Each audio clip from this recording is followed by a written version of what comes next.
Baltimore Ravens 28, Cleveland Browns 3. Word came out just before the game. Dorian Thompson-Robinson was going to get the start. DTR season. Over Deshaun Watson. Remember, DTR had a great preseason late-round pick out of UCLA. Was not so great in this game.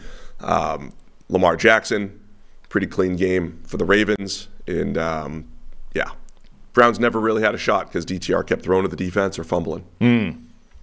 I think he's only going to end up with not as many turnover-worthy plays as we thought, but quite a lot. It's at least 5. Right. It's not great. Official stat line for DTR, 19 of 36 for 121 yards. That's 3.4 yards per attempt. No touchdowns, 3 picks. Also lost a fumble in there. That's not good. Yeah, I mean, I'm torn between wanting to take a victory lap because I was very reticent to buy into the DTR thing, having watched him quite extensively in college.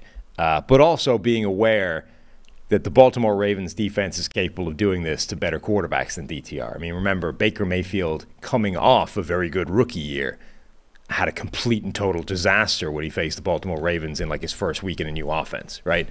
So the Ravens defense can do this to quarterbacks. So it's a tough ask to be like, hey, DTR, short notice, but good luck. See, I think it's okay to be encouraged by the preseason, and we'll get to this later with Aiden O'Connell.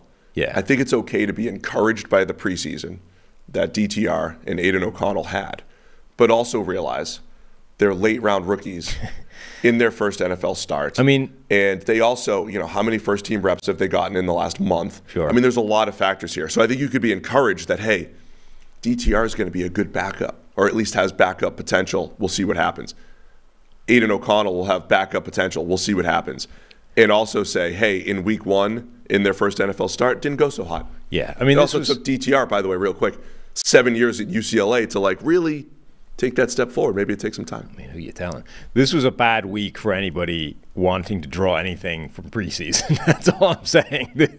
Everybody that showed something one way or the other in preseason basically had it completely reversed this week in terms of play. So I will not learn this lesson. Ever. August, we're trying to. Well, this is the genius of the NFL. They suck you in with this barren months of desert where nothing's happening, and then they throw out preseason so that of course you're going to buy into it because it's the only new information you've had for the last several months. You're like, oh, of course, DTR. We didn't think he was any good, but after 3 minutes of action against somebody's third string, now I'm convinced. Right? And then you get to actual games, you're like, no, he's still DTR. We also live in a world where there's no such thing as sleepers anymore because there's, Johnny Draft Board on the internet with 300 followers is like, you guys copied my mock draft. I already had this guy going at 12. He's my sleeper. Yeah. And it's like, of course, so you'll always find someone who were like huge DTR fans. It doesn't even need to be huge Aiden O'Connell fans. So it'll feel like the buzz is bigger maybe than it was. It doesn't even need to be, what did you call him? Johnny Draft Board. Johnny Draft Board. Yeah. I mean, Brett Coleman was really high on Puka Nacua. You were pretty high on Puka Nacua. So we start lapping. Right, but my point is you don't even need to go far and wide. You're going to find somebody pretty big who's really high on pretty much every draft prospect out there. I mean, I had Tank Dell number 4 in my wide receiver list. Should have been number 3 if I had the courage of my own convictions. There's somebody out there that loves everybody, right? And not just Johnny Draft Board, but somebody significant. So, yeah, I think the days of nobody's ever heard of this 5th-round pick except in the weeds draftniks are definitely gone. So in this game, you had a couple short fields for the Ravens. Yep. Lamar Jackson, 10-yard touchdown to kick it off. Lamar had 2 rushing touchdowns, couple passing touchdowns in there. His throw, the first touchdown to Mark Andrews, I think it was the first one he threw up and away from coverage, was outstanding. I thought it was, when he threw it, I thought it might get picked. And then I was like, oh, no, it's too high. It's getting overthrown. And you look up, and Mark Andrews has the ball. Yeah, I think it's probably the same touchdown we're talking about. There was a beautiful pass in the back of the end zone to Mark Andrews. That's the one, It was Charles Davis, I think, who said that he didn't say who told him this, but he said, somebody told me this once. I've never forgotten it. Just put it on the top shelf where the kids can't get it, and I'll come down with it. That's a really good way of describing that. That was really good. Yeah. It's like, Montana-esque against the Cowboys. Yeah. So I thought Lamar played just a really nice, clean game. Zay Flowers' biggest play was a scramble drill. Lamar hit him for 43 yards. I thought that was really nice. Lamar finishes 15 of 19 for 186, the 2 touchdowns.